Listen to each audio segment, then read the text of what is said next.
அவர் பல்வேறு வேலைகளை வந்து இலக்கியத்தை சார்பா இந்த 19வது திருமுறை சுதேசி ஸ்டீமை பத்தி மிகப்பெரிய விழிப்புணர்வை ஏற்படுத்தின ஒரு நான் எழுதின 113 ஆண்டுகளுக்கு பிறகு லண்டன் மியூசியத்தில் இருந்து கண்டெடுக்கப்பட்ட வாவு சிதம்பரமுடைய ஜீவிய சரித்திரத்தை சார்பாக எனக்கு 150வது ஆண்டு ஓட்டப்பிடாரத்தில் வெளியிடுவதற்கு மிகப்பெரிய ஏற்பாடு பண்ணார். அது ரொம்ப சந்தோஷம்.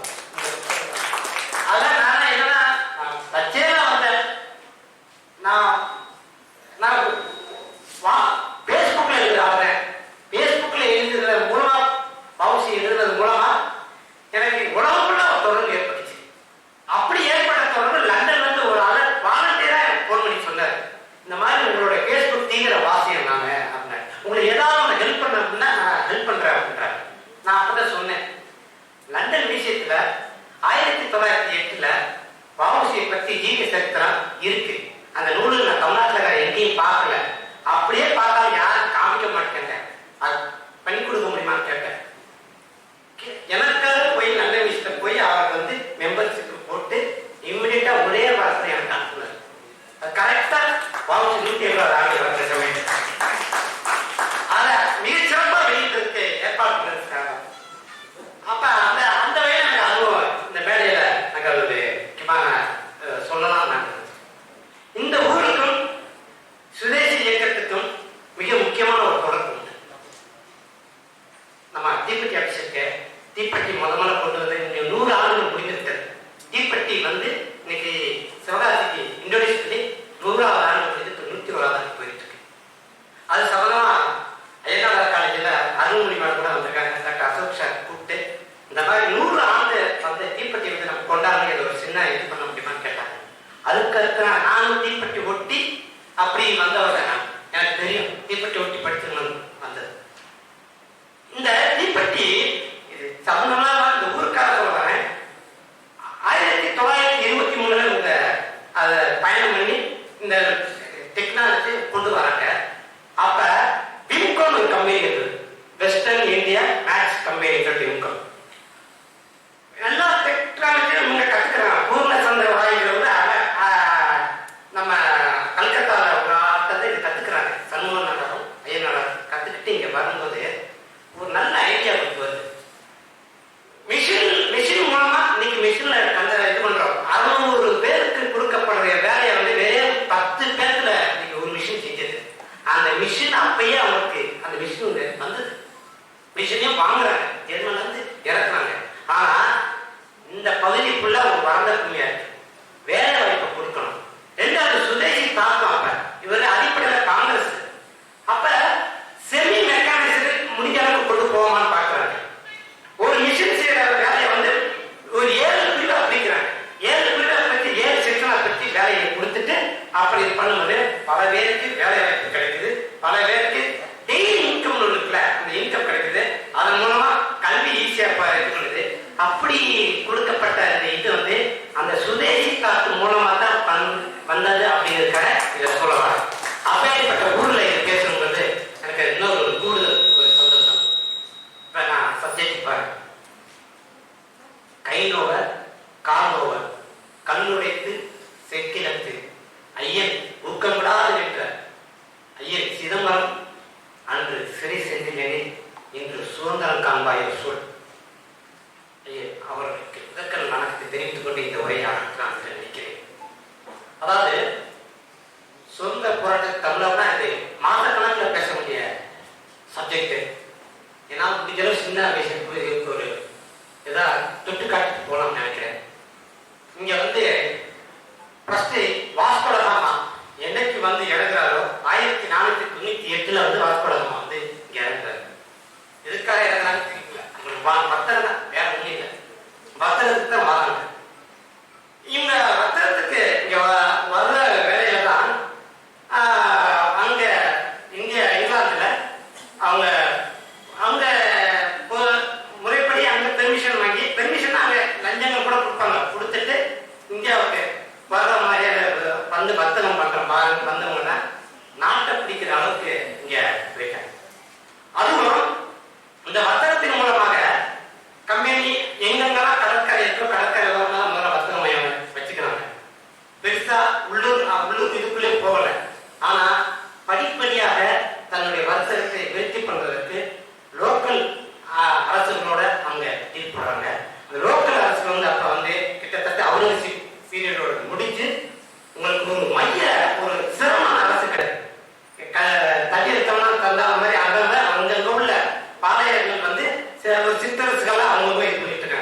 அரேபியர்களுக்கும் இந்தியர்களுக்கும் ஒரு நல்ல வலுவான உறவு இருந்தது, அந்த வியாபார தொடர்பு.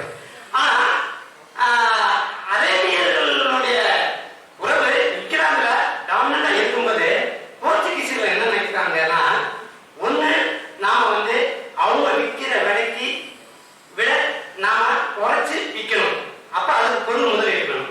இல்லைன்னா இங்க இருந்து கொள்ளையடிச்சு அங்க போய் விற்கிறது. உங்களுக்கு இருக்கிற ரெண்டு முறை தான். இதுல ரெண்டாவது முறை தான் நீங்க தேர்ந்தெடுக்கிறாங்க. அதாவது வர வேண்டியது படைகளை கொண்டு வர வேண்டியது, சண்டை போட வேண்டியது, இங்க இருந்து கொள்ளையடிக்க வேண்டியது, அந்த பொருளை போய் அங்க வந்து பெருசா விற்க வேண்டியது.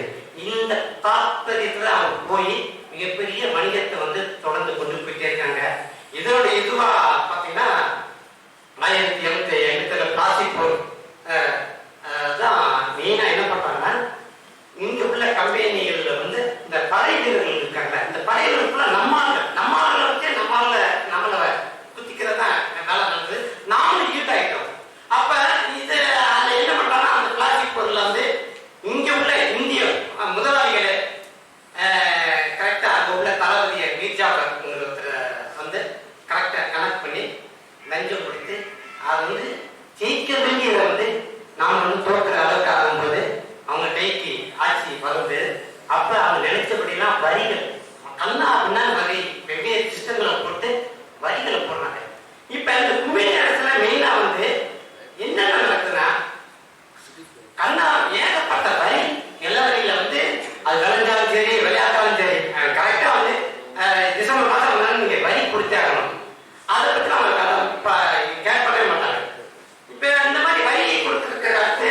அப்போ பஞ்சங்கள் வருது. பஞ்சங்கள் பாத்தீங்கன்னா 1800 வந்து 6 பஞ்சம் மிக முக்கியமான பஞ்சங்கள். அந்த பஞ்ச காலத்துல நீங்க பாத்தீங்கன்னா கொள்ளை நோய் வருது. இதுக்குலாம் அவங்க ஏதாவது இது பண்றாங்கன்னு பாத்தீங்கன்னா வழிபாடு வழி பண்றாங்க, அதுவும் கிடையாது. இந்த மாதிரி ஒரு சூழல்ல இவங்க வந்து நம்ம ஆட்களை எப்படிலாம் பயன்படுத்தி சொல்றாங்கிறது மிகப்பெரிய லூட்டி. கொள்ளை அந்த இது நமக்கு என்ன தெரிய வருதுன்னா, அவங்க மூலமா வந்து சில பண்பாட்டு கலப்பு, சில இது உருவானா கல்விங்கிறதுல ஒரு விஷயம் வந்து அவங்களுக்கு நமக்கு கிடைக்குது. ஆனா அவங்க அடிக்கிற கொள்ளைய வந்து தடுக்கவே முடியல. அப்பேற்பட்ட கொள்ளை அப்படி அடிச்சுப்பாங்க. அப்பதான் இந்த கப்பல் கட்டுறதுக்கு ஒவ்வொரு ஆட்களா மறுக்க ஆரம்பிக்கிறாங்க. அதை முதல்ல புலித்தனம் கப்பல் கட்டுறதுக்கு மறுத்து சண்டைப்பட்டு அவரை தூக்கிலிடப்பட்டாங்க. அப்புறம் நம்ம கயத்தாறுல வெறுவண்டை கட்டணம் தூக்கிலிடப்படுறாரு. அப்புறம் அவங்களுக்கு ஆதரவா இருந்து திருப்பி அவருக்கு இப்ப இதுவா முன்னாலே போய் இது பண்ணிடுறாங்க. அப்புறம் வேலூர்ல இன்னைக்கும் நம்ம 1857 சிப்பாய் காலத்துல நம்ம வந்து புத்தகத்துல பெருசா பண்ண முடியும். இதுல ஒரு விஷயம் என்னன்னா, தொடர்ந்து நான் சொல்றேன், நம்ம இதுல தமிழகத்தினுடைய சுதந்திர போராட்ட வரலாறு நீங்க நான் வந்து அடிப்படையில் லைப்ரரி என்னுடைய நூலகத்துல ஹிஸ்டரி செக்ஷன் மட்டும் 3000 புக்குக்கு மேல இருக்கு. அதுல இந்திய சுதந்திர போராட்டத்தை குறித்து 1200 புக்குக்கு மேல இருக்குது. அந்த 1200 புக்குக்கு மேலையும் சுதேசி மூமெண்ட் பற்றி குறைஞ்சது ஒரு 60-70 புக்கு இருக்கு. ஆனா கண்ணுல விளக்குறதுக்கு பார்ப்பேன், நம்ம ஊர்ல சுதேசி மூமெண்ட்டை பத்தியோ வாவுசியை பத்தியோ ஒரு வரி கூட இருக்காது. ரொம்ப வேதனைப்படுறேன். ஏன் இப்படி வரலாறு பட்டாபிஷேகமே இருக்க இந்திய தேசியக்காரங்க சரித்திரத்துல ஒரு வரி இருக்கா சார்? கிடையாது. இங்க நாம 1972 மாணிக்கவேலன் ஒருத்தர் இந்திய தேசிய வரலாறு இருக்கிறார். ஒரு வரி கிடையாது. 500 பக்கம் கொண்ட புக்க தமிழ்நாட்டு சொசைட்டி போட்ட புக்கு ஒரு வரி கிடையாது. இந்த மாதிரி இருக்கும்போது நம்மளுடைய வரலாறு நாமளே எழுதுனா நம்மளே சொன்னா எப்படி அதை எடுத்து போகலாம்? இப்ப இது மாதிரி 1857 சிப்பாய் கழகத்தை வந்து மாநிலம் அவ்வளவு புத்தகம் இருக்கு. ஆனா வேலூர் புரட்சி 1806 நடந்த முதல் புரட்சி அதை பத்தி கேட்டது நமக்கு அவ்வளவு இல்ல. இப்பதான் சமீப காலத்துல பேச ஆரம்பிச்சிட்டாங்க. இந்த இதெல்லாம் இன்னைக்கு சோசியல் மீடியா வந்து கூட நம்ம கவனிக்கப்படாத தலைவர்களாக கவனிக்க ஆரம்பிச்சிருக்கீங்கிறது ஒரு இதுதான். இப்ப 1886 வேலூர் புரட்சி தான் அடுத்து 1857 புரட்சிக்கு வழியாக இருந்தது. அதனுடைய செயல்முறை அப்படியே வந்து 1857 நீங்க அதை பார்க்க முடியும். 1857 சிப்பாய் புரட்சிக்கு நடந்த பிறகுதான் பிரிட்டிஷ் ஈஸ்ட் இந்தியா, அதாவது கிழக்கிந்திய கம்பெனி போய் நேரடி பிரிட்டிஷ் அரசுக்கு வருது. நேரடி பிரிட்டிஷ் அரசுக்கு வந்த பிறகு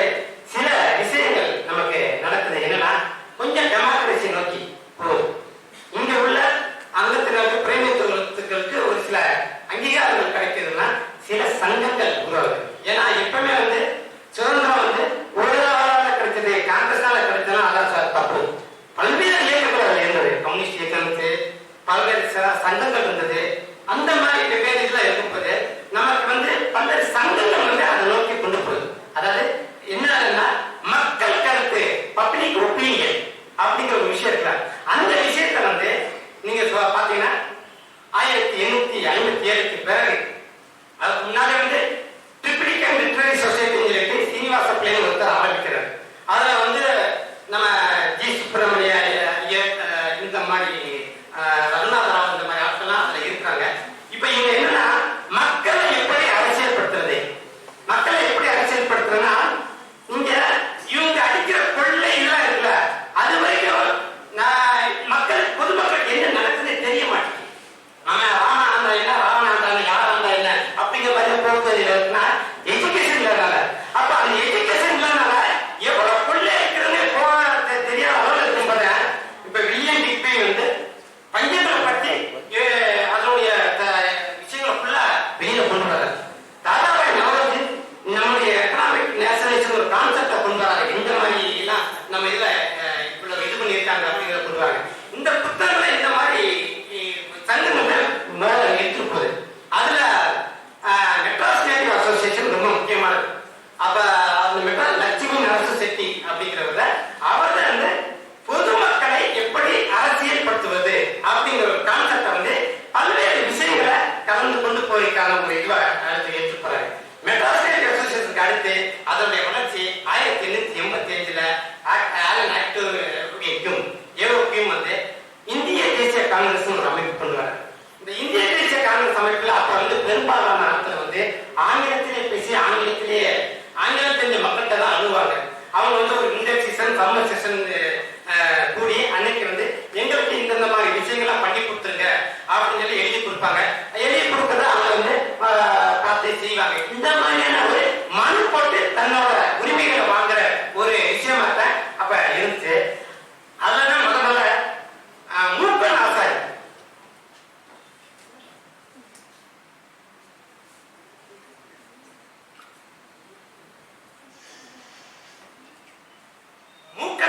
கும்பகோணத்தை சேர்ந்தவர்.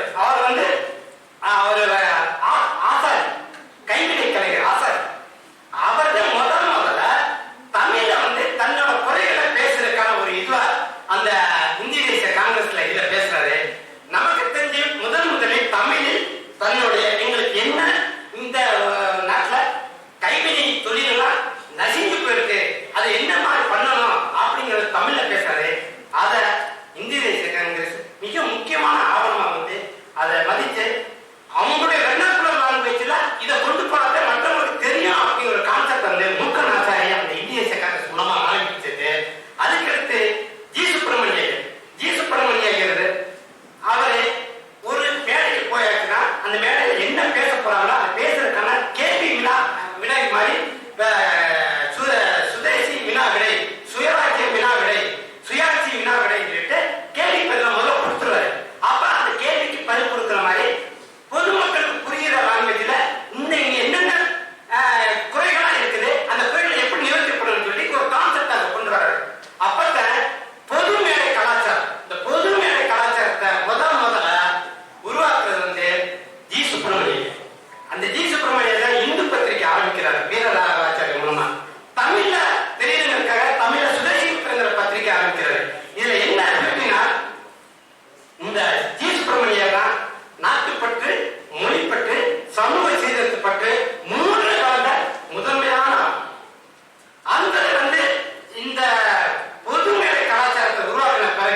இருக்கிறது.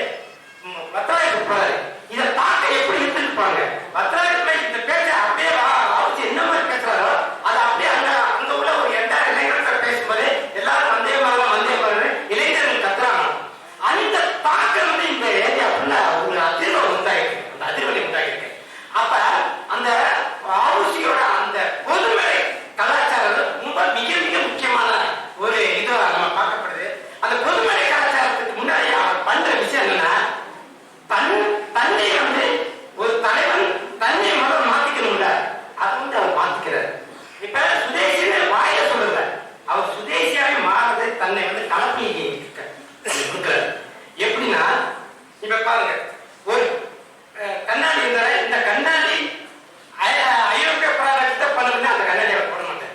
ஒரு பேனா கூட அவர் அந்த காலத்துல என்ன பண்ணிக்கலாம், வார்த்தை இறகு இதழ் இருக்கிற வார்த்தை இறகு இதில் வச்சுட்டு நாட்டு மை கடுக்காய் மை இந்த மாதிரி வயதை தொட்டு கரடு முறையான பேப்பர்ல எழுதுவாங்க.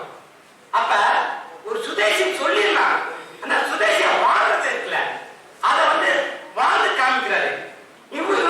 கோல்மில் போராட்டம், இந்த கோல்மில் போராட்டம் ஒரு பக்கம் பார்த்தீங்கன்னா அடிப்படை மக்களுக்கான பிரச்சனை. ஆனா இந்த இதுவும் பாத்தீங்கன்னா லெனின் எழுதும்போது கோல்மில் போராட்டத்தை பத்தி ஒரு வரி இல்லை. ஆனா கோல்மில் போராட்டத்துக்கு பிறகு 6 மாசம் கழித்து நடந்த பாம்பேல நடக்கிற போராட்டம் வந்து அவங்க பத்திரிகையில வருது. இங்கதான் நமக்குள்ள பெரிய சிக்கல். ஏன் தமிழகத்தில் இந்த சுதந்திர போராட்டம் சொல்லணும்னா நமக்குடைய வரலாறு நாம வெளியில அதை யாருமே பதிவு பண்ண மாட்டாங்க, அது நம்ம சொல்ல வேண்டியிருக்கு. அதுக்காக இது நான் பேசப்பட வேண்டியிருக்கு. இந்த மாதிரி வஉசியோட அந்த இது அது வரைக்குமான அணுகுமுறைக்கும் வஉசிக்கு வந்த பிறகு உள்ள அணுகுமுறைக்கும் ரொம்ப டோட்டலா வேறுபடுது. அப்பதான் பிரிட்டிஷ் அரசு விழிப்படையும் போதுதான் அவரை வந்து சும்மா விட்டு வைக்கக்கூடாது அப்படின்னு சொல்லிட்டு அவர் வந்து கிட்டத்தட்ட ஜெயிலுக்குள்ள அனுப்புறாங்க. ஜெயிலுக்குள்ள அனுப்பிச்ச பிறகு இளைஞர்கள் ஃபுல்லா பெரிய அளவுல வந்து கொதிச்சு எழுதுறாங்க. அவர் கைது பண்ண மறுநாள் திருநெல்வேலி கொதிக்குது, திருநெல்வேலி தூத்துக்குடி கொதிக்குது. அப்ப அதனுடைய நீச்சி தான் கொலையில போய் விட்டாங்க. அது சங்கரநாயர் ரொம்ப கிளியரா அவருடைய ஸ்டேட்மெண்ட்ல சொல்றாரு. அதாவது வஉசியோட அந்த கைது தான் அதனுடைய ஆசோட கொலைக்கு உதாரணமா இருக்கு அப்படின்ற மாதிரி சொல்றாரு. அந்த ஆஸ் கொலையில சம்மந்தப்பட்டவங்க எல்லாருமே என்ன ஆயிருக்காங்க, ஏதாச்சும் அவங்க லைஃப் ஃபுல்லாவே கம்ப்ளீட்டா கலையிருக்கு. அதே மாதிரி திருநெல்வேலி எழுச்சி கழகத்துல போராடுறவங்க எல்லாருமே கைது பண்ணப்படுறாங்க. இது வரைக்கும் வரலாறு தெரியாதவங்க அவங்கெல்லாம் என்னென்ன ஆனாலும் நமக்கு தெரியல இது வரைக்கும். அதுல ஒரு தகவல் நான் படிச்சேன். முல்லை முத்தியாவூர் 1952 தினமணி ஆசிரியர் ஏஜி வெங்கடாச்சாரி மலேசியா போயிருக்காரு. மலேசியா போன இடத்துல ஒரு சாயந்தர நேரத்துல போட்ல போயிட்டு இருந்தாரு. அங்க படம் ஒட்டி அப்படியே கவனிச்சுட்டே தமிழ்ல பேசுவான். அந்த அவர் கேட்கிறாரு, நீங்க தமிழா அப்படின்னு கேட்கிறாரு. ஆமா, நீங்க யாருங்க? நானும் தமிழ் தான், காயப்பட்டினத்தை சேர்ந்தவன், இஸ்லாமியரு. நீங்க இங்க என்ன பண்றீங்க அப்படின்னாரு. அப்ப அவர் கேட்கிறாரு, உங்களுக்கு தமிழ்நாட்டில் சிதம்பரம் தெரியுமா அப்படின்னு கேட்கிறாரு. எது விடுதலைக்கு போராட்டத்தை ஈடுபட்டு அம்மா அந்த போராட்டத்தை ஈடுபட்டு அப்படியே ஓடி வந்தவங்க நாங்க, என்ன மாதிரி எத்தனை பேர் அங்கிருந்து ஓடி இருக்காங்க அப்படின்னு ஒரு தகவல் கிடைக்கும். ஆக போராட்டம் நடந்தது 1908, இவர் சந்திச்சது 1952. இவங்கெல்லாம் என்ன ஆனாங்க ஏதானாங்களுக்கு ஒரு தகவல் இந்த மாதிரி நமக்கு இதெல்லாம் நம்ம தூக்கப்பட வேண்டியிருக்கு. அதே மாதிரி இப்ப ஆஷ் இறந்து போயிட்டான். ஆஷ்க்கு அடுத்து அவங்க மனைவி பொன்னம்மா என்ன ஆனாங்க. பொன்னம்மா பத்தி பார்த்தா நான் ஒரு நண்பர் என்ன கலைஞர் கூட்டு பண்ணாரு, ஒரு வீதியை காமிச்சாரு. அந்த வீதி கிருஷ்ணாபுரம் வீதி. அந்த கிருஷ்ணாபுரம் வீதியில அந்த பிராமணர்கள் வீடுகளுக்கு பின்னால உள்ள வீடுகளை பண்டபாத்திரம் கல்வி பார்க்கை நடத்தினாங்க அப்படின்னு சொன்னது நான் அந்த தெருவே போய் பார்த்துட்டு வந்தேன். அவங்க அதுக்கடுத்து மதுரைக்கு போறாங்க. மதுரையிலிருந்து பிராட்வே, நம்ம சென்னையில பிராட்வேல கொஞ்ச நாள் இருக்கிறாங்க. அப்ப பிராட்வேல இருக்கும்போது டிகே சகோதரர்கள் பின்னால கப்பலோட்டிய தமிழர் படம் இருந்துச்சு. அந்த கப்பலோட்டிய தமிழர் படத்துக்கு முன்னால 1956 அங்க அருணேஷ் பிராட்வேல முடிச்சது வந்து ஒரு நாடகம் நடத்துறாங்க. நாடகம் ஒரு 10 நிமிஷம் நாடகம் தான். அந்த நாடகம் வந்து மிஞ்சுக்கும் ஆபோசிக்கும் நடக்கிற அந்த உரையாடல் தான் நாடகம். அப்ப இந்த அம்மாவை தெரிஞ்சு இந்த நாடகத்துக்கு போய் பழங்கள்லாம் வாங்கி கொண்டு போய் கொடுத்துட்டு, அம்மா இந்த மாதிரி நாடகம் தெரிஞ்சு வரணும் அப்படின்னு கூப்பிடுறாங்க. அந்த அம்மா வந்து பார்த்துட்டு நாடகத்தை பார்த்துட்டு கண்ணீர் விட்டாங்க. நான் 10 நிமிஷத்துல நடந்ததெல்லாம் கண்ணுக்கு முன்னாலே கொண்டு வந்துட்டீங்களே அப்படின்னு அந்த அம்மா கண்ணீர் விட்டு அழுதாங்க. அந்த நாடகம் தான் பின்னால வந்து கப்பலோட்டி தமிழான படம் உருவாக்குறதுக்கு காரணம். இப்ப இந்த மாதிரி சுதந்திர போராட்டத்தில் ஈடுபட்டவங்க வாழ்க்கை பின்னால என்னென்ன ஆயிருக்கு அப்படிங்கிற இதெல்லாம் நம்ம பார்க்கும்போது அவ்வளவு அதே மாதிரி ஆஸ்பத்திரியில ஈடுபட்ட ஒவ்வொரு ஆளுங்களோட நிலைமை. மாரசாமினா நீங்க எல்லாம் மிகப்பெரிய ஆளுமை ஆளுமை. அவர் பாரதிதாசன் இஸ்லாமிய வேஷம் போட்டு ஒரு திருப்பாதி கூடலூர் அதுல கப்பலை ஏற்றி விட போவாரு. அவர் ஏற்றி விட்டு சொல்றாரு, நான் ஏற்றி விட்டு செத்து செத்து பிழைப்பேன் அப்படின்னு இருக்கிறார்.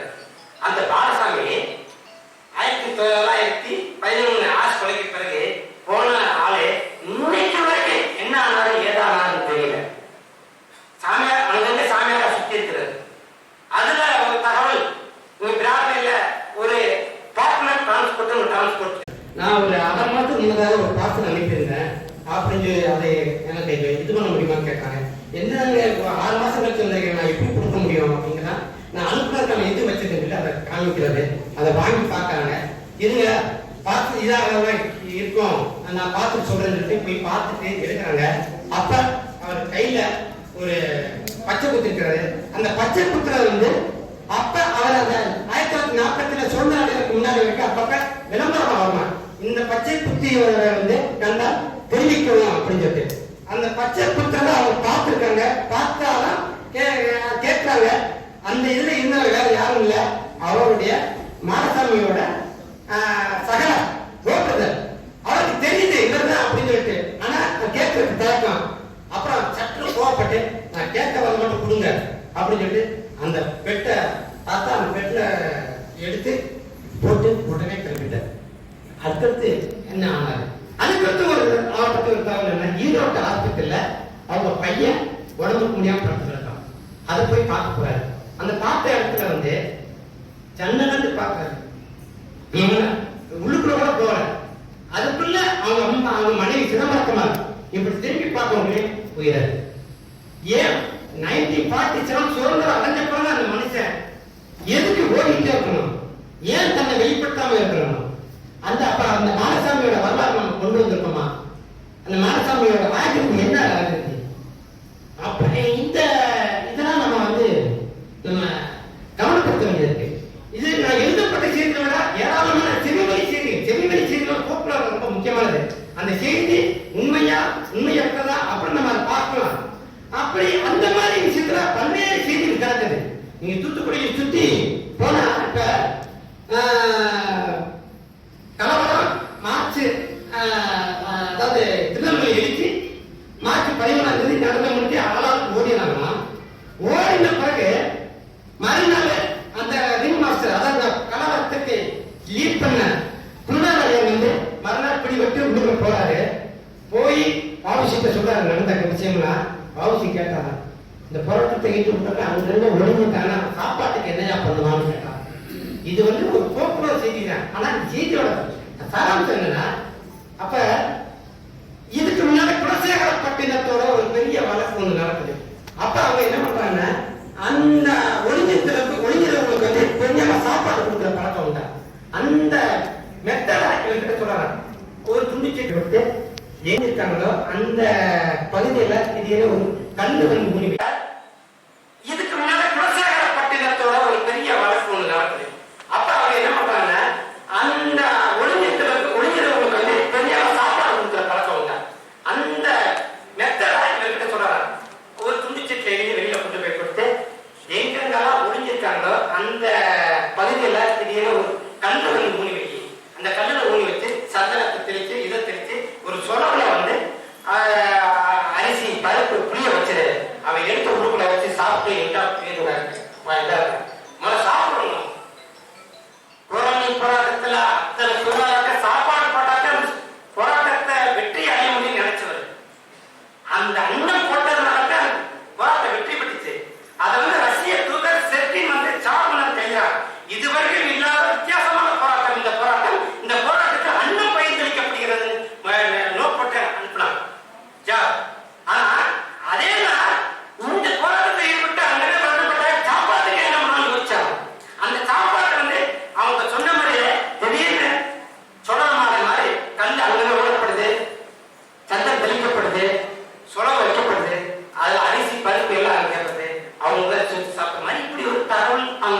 நாட்டுப்புற செய்தியா சொல்றாங்க. இந்த மாதிரி தகவல்கள் இந்த மாதிரி